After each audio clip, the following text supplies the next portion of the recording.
रहे हैं। ये गुरुवार की तस्वीरें 23 तारीख की, जहां धर्म संसद को लेकर संतों ने घोषणा कर दी थी और ये तय कर दिया था कि अब जो 27 जनवरी की बैठक होगी उसमें निर्णायक फैसला लिया जाएगा।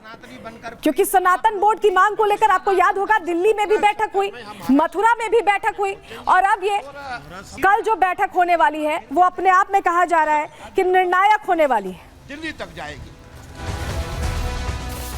तो बोर्ड को लेकर अब फैसला ले लिया है संत समाज ने। अखिल भारतीय अखाड़ा परिषद ने हुंकार भर दी है सनातन बोर्ड को लेकर और प्रयागराज में कल का दिन बहुत अहम हो जाएगा। 27 जनवरी को धर्म संसद क्योंकि होने वाली है, तमाम बड़े चेहरे पहुंचेंगे। महाकुंभ के सेक्टर 17 में ये धर्म संसद आयोजित हो रही है और देवकी नंदन ठाकुर के पंडाल में ही ये धर्म संसद होगी, जहां सभी संत समाज के लोग पहुंचेंगे। अखाड़ों के पीठाधीश्वर और महामंडलेश्वरों को यहां पर निमंत्रण दिया जा चुका है और ये सभी पहुंचेंगे। और कैसे फैसला लिया जाता है, अलग अलग संप्रदायों के संतों को भी यहां निमंत्रण दिया गया है क्योंकि सबको एकजुट होकर एक साथ ये फैसला लेना है। ऐसे में सनातन बोर्ड को लेकर विस्तार से चर्चा होगी और कहा यह जा रहा है कि निर्णायक फैसला कल लिया जाने वाला है संत समाज की तरफ से। लेकिन आपको बताते हैं 2 प्रस्ताव हैं जिन पर खासा ध्यान है संत समाज का और जिनको लेकर उन्होंने ये सनातन बोर्ड की जो बैठक है वो बुलाई है। कौन से 2 प्रस्ताव हैं जिन पर चर्चा होने वाली, जिन पर निर्णायक फैसला लिया जाने वाला है? चलिए जानकारी आपके सामने हम रखते हैं, आपको बताते हैं। देखिए, सबसे पहले सनातन बोर्ड बनाने की मांग चल रही है। दिल्ली में पहले बैठक हुई, मथुरा में बैठक हुई और अब ये तस्वीर कल सामने आने वाली है प्रयागराज से, जहां 144 साल बाद महाकुंभ का आयोजन हुआ है और इस महाकुंभ से ही हुंकार भरने वाले हैं संत समाज। वहीं वक्फ बोर्ड को खत्म करने की भी मांग होगी क्योंकि मनमानी वक्फ बोर्ड की सामने आती रही है। कोई भी जमीन होती है उस पर दावा ठोक दिया जाता है, किसी की जमीन हड़प ली जाती है, अलग अलग जगहों पर संपत्तियां बन गई हैं और केस मुकदमा चलता रहता है। ऐसे में सनातन बोर्ड के साथ ही वक्फ बोर्ड को खत्म करने की भी मांग संत समाज कर रहा है और इसी को लेकर देखिए बाबा बागेश्वर से भी हमने बात की, उन्होंने तो सीधे कह दिया है कि इस धर्म संसद में हिंदू राष्ट्र को लेकर वो भी मांग रखने वाले हैं। सुनिए जरा। अब बहुत मांगों में अब हम अपनी कोई मांग रखें भी तो उसका कोई मायना नहीं है। हमारी तो वही पुरानी एक ही मांग है, हिंदू राष्ट्र बना दो, ये सब अपने आप हो जाएगा। तो हिंदू राष्ट्र जिस दिन बनेगा उस दिन हिंदू राष्ट्र के प्रोग्राम में ये भी है कि गाय माता राष्ट्रमाता होगी। जिस दिन में हिंदू राष्ट्र बनेगा उस दिन में ये भी एक प्रोग्राम है कि मंदिर सरकारी अधिग्रहण से मुक्त होंगे। जिस दिन हिंदू राष्ट्र बनेगा उस दिन मंदिरों का चढ़ावा हज यात्रियों पर खर्च नहीं होगा। 1 लाख करोड़ सरकार के हाथ में नहीं जाएगा, वो 1 लाख करोड़ रुपया मंदिरों का दीनहीन गौशाला और जो है अस्पतालों में और दीनहीन लोगों में खर्च किया जाएगा। तो हमें लगता है हिंदू राष्ट्र बहुत ज़्यादा जरूरी है, अति से ज़्यादा जरूरी है। और हम भी यही कहेंगे कि हम भी कुंभ में आए हैं, डुबकी लगा रहे हैं, तो हमको भी वही दक्षिणा देनी चाहिए। दक्षिणा के रूप में हिंदू राष्ट्र दे देना चाहिए। धर्म संसद की 5 सदस्यीय कमेटी से भी आपको मिला देते हैं, आपके लिए जानना जरूरी जानकारी। चलिए आपके सामने हम यहाँ पर रखते हैं। सबसे पहले महंत रविंद्रपुरी अध्यक्ष हैं अखाड़ा के, बालक नंद गिरी पीठाधीश्वर हैं आनंद अखाड़ा के, स्वामी यतीन्द्रानंद गिरी महाराज महामंडलेश्वर हैं जूना अखाड़ा के, इसके अलावा हरि चेतनानंद जी महामंडलेश्वर हैं उदासीन अखाड़े के, और इसके अलावा जिन्होंने सबसे ज्यादा इसको लेकर अपनी बात रखी है, मुखर होकर जिन्होंने शुरुआत की दिल्ली से लेकर मथुरा से लेकर और अब प्रयागराज में, देवकी नंदन ठाकुर कथावाचक हैं और इन्हीं के पंडाल में वो बैठक कल होने वाली है। क्या कह रहे हैं, किस तरह से वो अपनी बात रखने वाले हैं और कैसे प्रण अब सनातन को लेकर लिया जाने वाला है, सुनिए। हमारा ये प्रयास रहेगा कि जितने भी धर्माचार्य उस मंच पे उपस्थित रहें, चाहे वो शंकराचार्य हों, चाहे वो हमारे चारों संप्रदाय के आचार्य हों, चाहे जो भी आए उस समय, उन सब से हमने निवेदन किया है।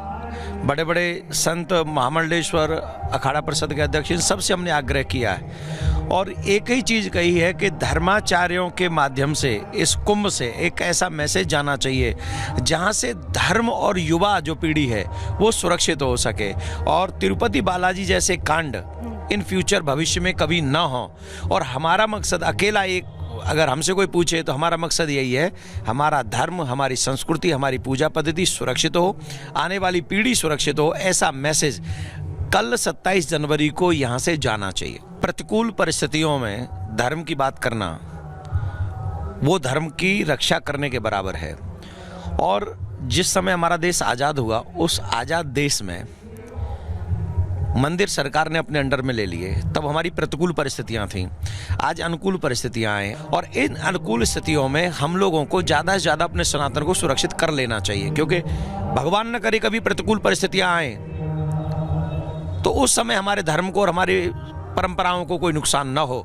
इसके लिए हम सबको ये परंपराएं बचाने का कार्य करना चाहिए। संत समाज अपनी मांग को जायज इसलिए ठहरा रहा है क्योंकि पिछले कुछ दिनों में यह देखा गया कि कभी प्रसाद की जो शुद्धता है, पवित्रता है, उसके साथ समझौता हो जाता है। कभी हम देखते हैं कि थूक जिहाद सामने आ जाता है। अलग अलग जिहाद पूरी मामलों में सामने आ चुके हैं, जमीन जिहाद, लव जिहाद, इन तरह के मामले सामने आ चुके हैं। और अब तो भगवान को जो प्रसाद दिया जा रहा है वो भी शुद्ध नहीं है। ऐसे में सनातन बोर्ड की मांग तभी से उठने लगी।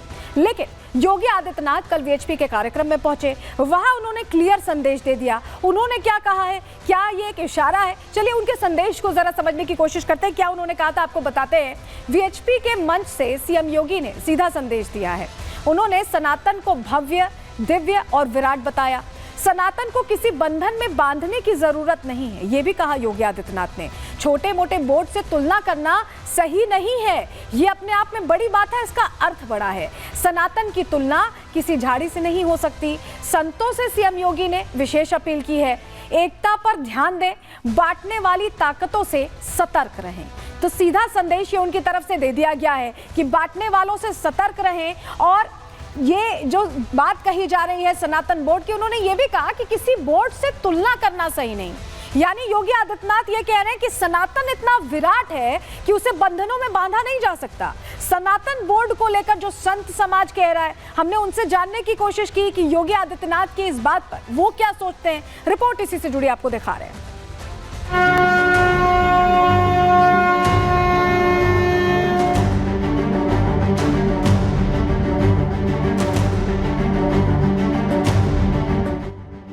प्रयागराज की पावन धरती पर 27 जनवरी को धर्म संसद होने जा रही है, लेकिन उससे ठीक 2 दिन पहले पहुंचे उत्तर प्रदेश के मुख्यमंत्री योगी आदित्यनाथ ने विश्व हिंदू परिषद के कार्यक्रम से सनातनी संदेश दिया।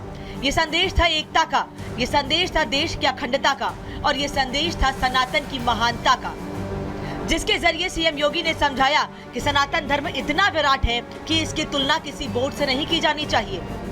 सनातन धर्म एक विराट वट वृक्ष है। सनातन धर्म की तुलना किसी झाड़ी से नहीं हो सकती है, याद रखना।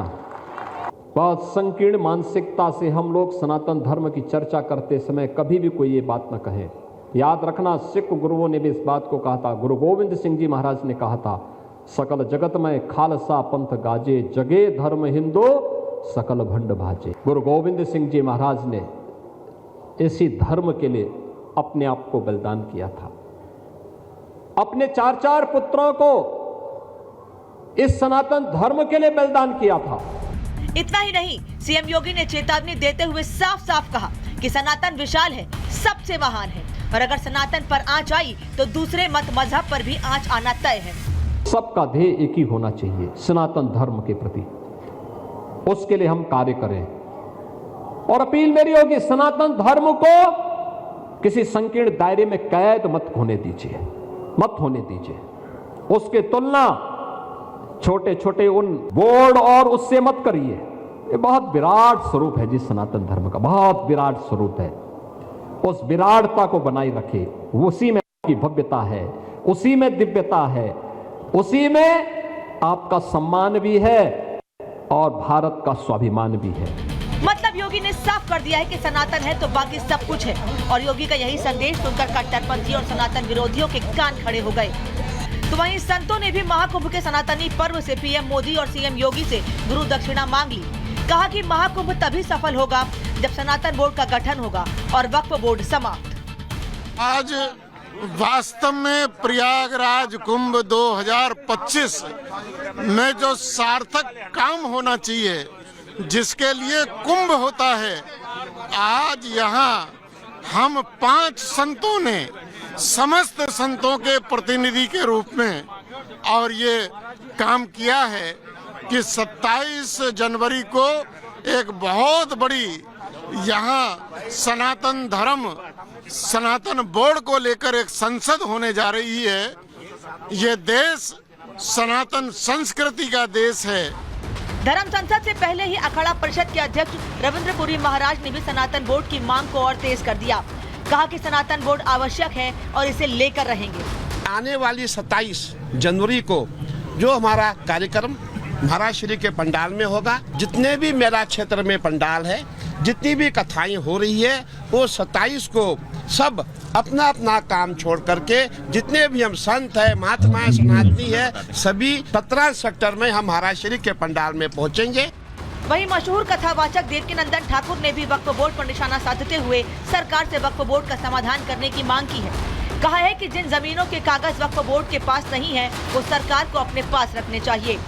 वक्फ बोर्ड का इंतजाम होना चाहिए, सीधी सी बात है। वक्फ बोर्ड का इंतजाम कर दो, जिनके कागज हैं उनके पास वो उनके लिए छोड़ दो, और जहां कागज नहीं है वो अपनी जगह सरकार को अपने पास में रखनी चाहिए। यही उचित कार्य है। मतलब साफ है कि जो सनातनी झंडा उत्तर प्रदेश के सीएम योगी आदित्यनाथ ने ऊंचा किया है, उसके बाद अब चारों ओर से सनातनी गूंज ही सुनाई दे रही है। संत सनातन बोर्ड के गठन के रूप में गुरु दक्षिणा मांग रहे हैं, तो वहीं वक्फ बोर्ड का समाधान करने की आवाज तेज हो गई है। Bureau report, Republic Bharat.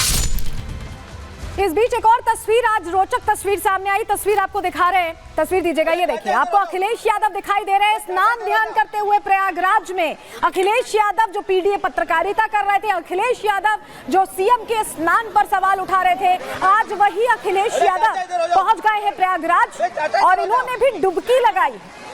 आस्था की डुबकी लगाने सभी जब पहुंच रहे थे तो पीडीए पत्रकारिता चल रही थी, अलग अलग बातें कही जा रही थी, अलग अलग बयानबाजियां हो रही थी, और आज खुद संगम में डुबकी लगाते दिखाई दिए हैं। ये तस्वीर अपने आप में खास है, क्योंकि इस तस्वीर का अगर देखें तो अर्थ काफी कुछ है। चलिए जरा समझाते हैं आपको कि आखिर अखिलेश पहुंचे क्यों हैं। अखिलेश यादव प्रयागराज पहुंचे, हमने आपको तस्वीर दिखाई। दरअसल महाकुंभ में अब अखिलेश यादव ने भी डुबकी लगा लिया, आस्था की डुबकी। 11 डुबकियां लगाई हैं संगम में अखिलेश ने। गंगा में खड़े होकर उन्होंने आचमन भी किया। कुंभ की व्यवस्थाओं पर सवाल खड़ा कर रहे थे पहले, और आज स्नान करने पहुंचे। अब उसी महाकुंभ में स्नान करते, डुबकी लगाते दिखाई दिए हैं। ऐसे में प्रश्न ये खड़ा हो जाता है कि क्या मिल्कीपुर सीट जीतने के लिए संकल्प लिया उन्होंने डुबकी लगाते हुए?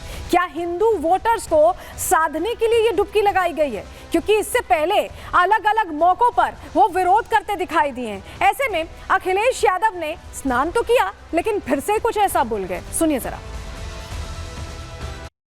जिस स्थान पर संगम है, 3 नदियां मिलती हैं, गंगा, यमुना, सरस्वती। हमारी यही कामना है कि सौहार्द, सद्भावना और सहनशीलता बनी रहे। ये पौराणिक है कि बिना बुलाए और अपने आप सब लोग आते हैं। अपनी व्यक्तिगत आस्था है उनकी सबकी।